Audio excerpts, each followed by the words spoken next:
Hello friends, കമ്മ്യൂണിക്കേഷന് ഉപയോഗിക്കുന്ന റേഡിയോകളുടെ output impedance 50 Ohm's ആണ്.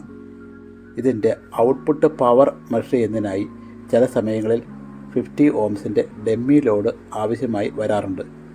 ഇത്തരം ചെറിയ ഡെമ്മി ലോഡുകൾ ഹീറ്റ് സിങ്ക് ഉപയോഗിച്ച് ഫാൻ ഉപയോഗിച്ച് വർക്ക് ചെയ്താലും ചിലപ്പോൾ 100 വാട്ടിൽ കൂടുതൽ പുഷ് ചെയ്യുമ്പോൾ പുക വരുന്നതായി കാണുന്നു.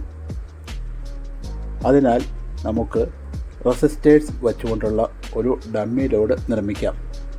ഇതിനായി 4.7K 2 വാട്ട്സിൻ്റെ റെസിസ്റ്ററുകളാണ് ഇവിടെ എടുത്തിരിക്കുന്നത്.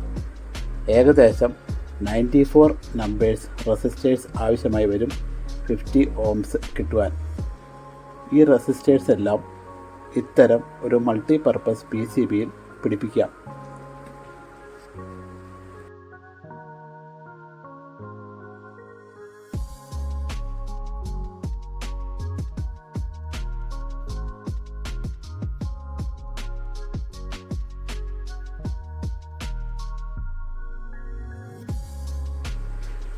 ഈ റെസിസ്റ്റേഴ്സ് ഇങ്ങനെ പിടിപ്പിച്ച് കഴിഞ്ഞപ്പോൾ 2 പ്ലേറ്റും ഇട്ട് കഴിയുമ്പോൾ വളരെ അടുത്ത് ഇരിക്കുന്നതായിട്ട് തോന്നി.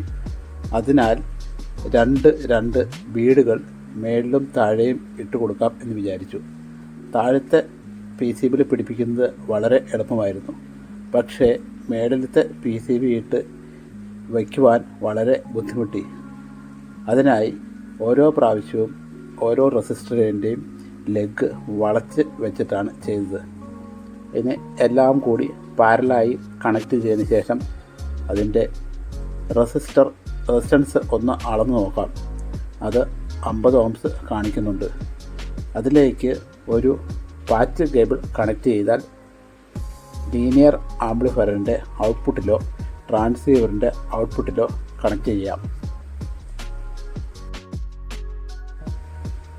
ഇത്തരം റെസിസ്റ്റേഴ്സ് ഉപയോഗിച്ചുള്ള ഡമ്മി ലോഡുകൾ 200 വാട്ട്സ് കൊടുത്തിട്ട് പോലും ചൂടായി കണ്ടില്ല.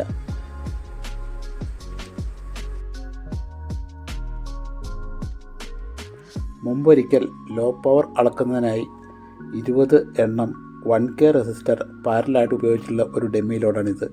പക്ഷേ 100 വാട്ട് കൊടുത്തപ്പോൾ അതിൻ്റെ നിറം മങ്ങിപ്പോയി. ഇപ്രകാരം U3 SGQ ചെയ്ത ഒരു ബോർഡാണ് ഈ കാണുന്നത്. വീഡിയോ ഇഷ്ടമായെങ്കിൽ ലൈക്ക് ചെയ്യുക, ഷെയർ ചെയ്യുക. Bye bye.